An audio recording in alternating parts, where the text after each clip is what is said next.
Tenderly, Kala nursed her little baby. Sometimes she wondered why he was so much slower than the other ape babies. It was almost 1 year before he could walk. And as for climbing, how stupid he was. Sometimes Kala would talk to the older females about the child. Their conversations must have sounded something like this. So, dear Kala, how old is that strange little baby now? He is not strange, just different. And for your information, he is 1 year old. 1 year? My, how time does fly. It has been a whole year since the day you found him in the cabin of the white ape, and still he cannot feed himself. My little Mona is already out gathering bananas and swinging in the tree vines.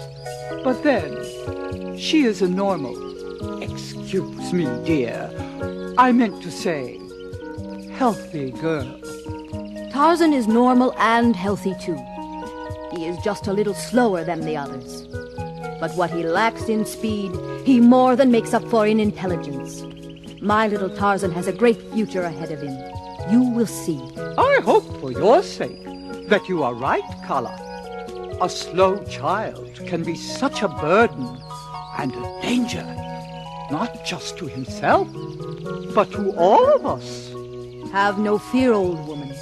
I will care for my Tarzan, and you will live to regret the day you doubted his abilities. Kala's husband was named Tublat, which means broken nose. He did not like the baby white ape at all.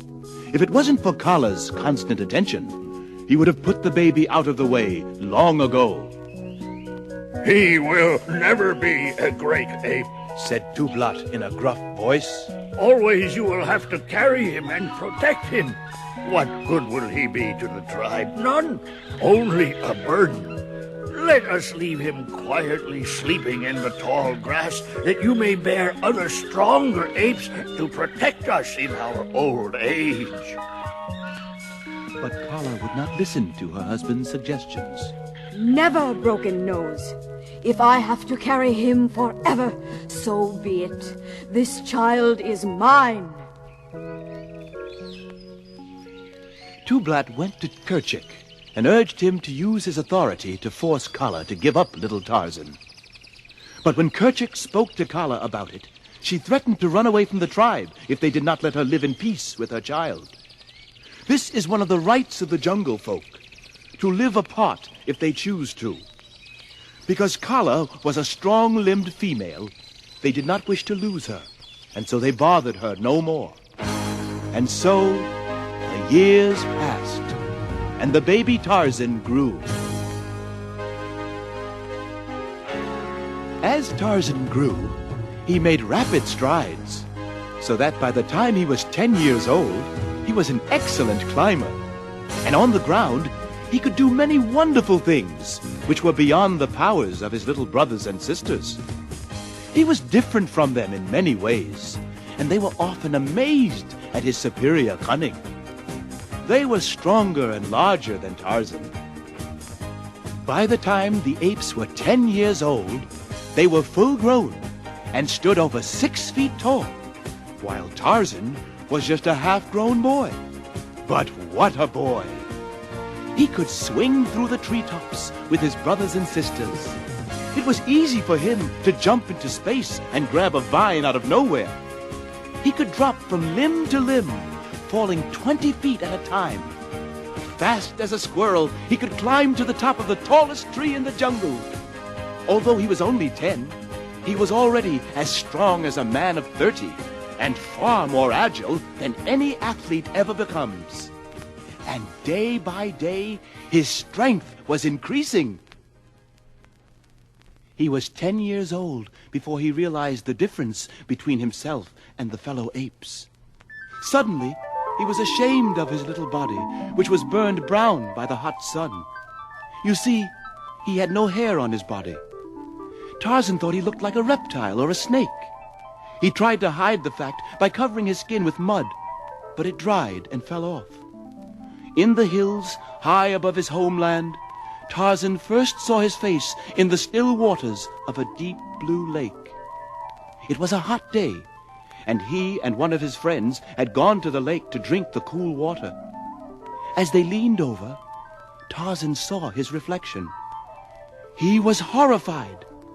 That tiny slit of a mouth, and those thin lips and puny teeth. How weak they looked compared to the thick lips and powerful fangs of his lucky friend. And that little pinched nose. His friend had a thick, wide nose, which spread halfway across his face. How wonderful it must be to be handsome, thought Tarzan. He and his friend were so busy, they did not hear the rustle of the tall grass behind them.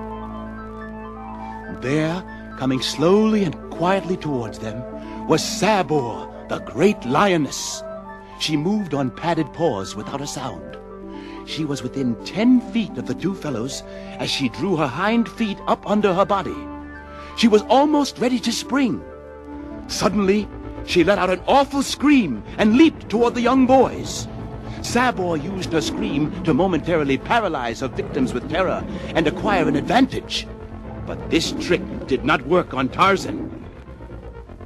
His years of jungle living had taught him to meet emergencies with speed and action.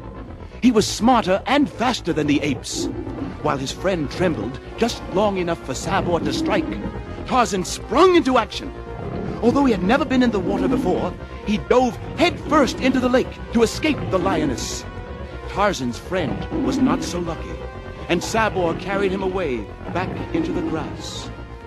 Tarzan was surprised to learn that he could swim by running in the water. From that day on, Tarzan never missed a chance to cool off in the water of a stream or lake. None of the other apes would join him. They were all afraid of the water, and so Tarzan discovered he could add another power to his ever-growing list of skills. Tarzan loved to play mischievous games, especially on Tublat. Tarzan knew that Tublat did not like him very much, and the feeling was mutual. From the safety of his mother's arms, Tarzan would make faces at Tublat. One day, Tarzan discovered that he could make rope by twisting the grasses together. From that day on, he was always tripping Tublat or attempting to hang him from some overhanging branches.